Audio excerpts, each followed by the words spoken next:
लोगों को ये आश्वासन होना चाहिए कि जो जजेस इस कोर्ट में हैं और वो कोशिश पूरी रहती है कि law is upheld, rule of law is followed.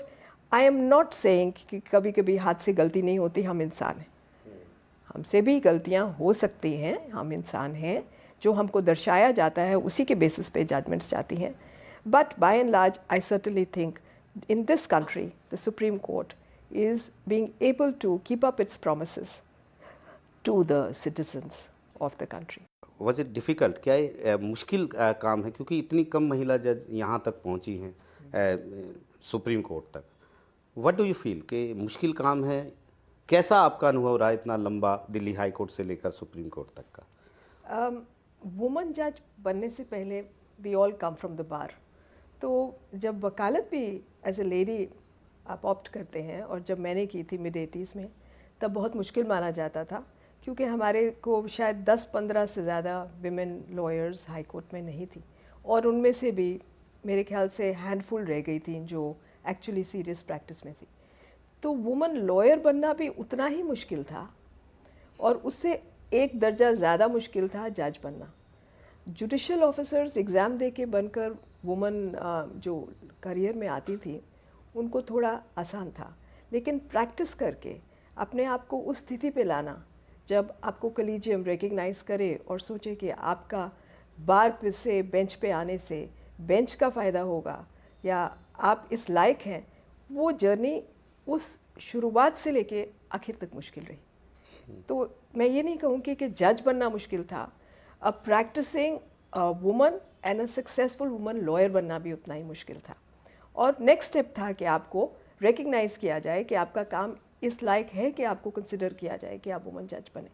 तो रास्ता तो मुश्किल ही है, आप कहाँ तक उसको सस्टेन करते हैं और आप में कितनी हिम्मत है सिचुएशंस को डील करने में, वो ज़रूरी है हर वुमन लॉयर का याद रखना और हर वुमन जज को एक्सपीरियंस करना।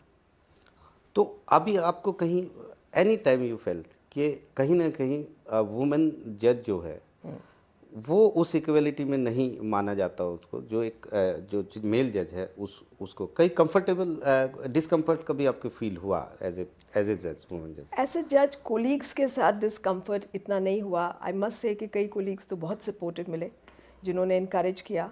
हमारे सीनियर पीयर्स जो थे वो बहुत सपोर्टिव थे, और उनको लगता था कि अच्छा है कि हम में से कुछ ही लड़कियां लेडीज़ थीं जो जज बनी फ्रॉम द बार, और I think Delhi high court में हैंडफुल थी। सुप्रीम कोर्ट में मेरी कोर्ट से मैं फ़र्स्ट महिला जज हूँ जो दिल्ली हाई कोर्ट से supreme court I.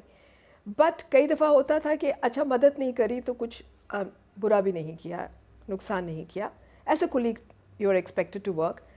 I don't think हम में से भी कोई ऐसा एज अ वुमन सोचता था कि हमें कोई लीवे देना चाहिए या हमको कोई स्पेशल ट्रीटमेंट मिलना चाहिए।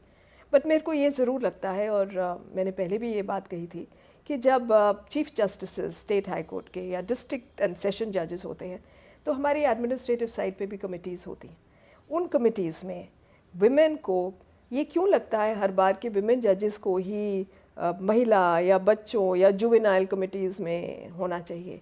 ये क्यों नहीं लगता कि विमेन को आईटी सेक्टर्स में, जो कोर जुडिशल वर्क के सेक्टर्स हैं, उसमें भी होना चाहिए, क्योंकि उनकी कंट्रीब्यूशन इक्वली आईटी में है, इक्वली कोर कॉम्पिटेंस एरियाज़ में है।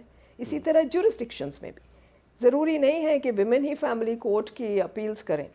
नॉर्मली माना जाता है कि फैमिली कोर्ट में विमेन ही अच्छी रहती हैं।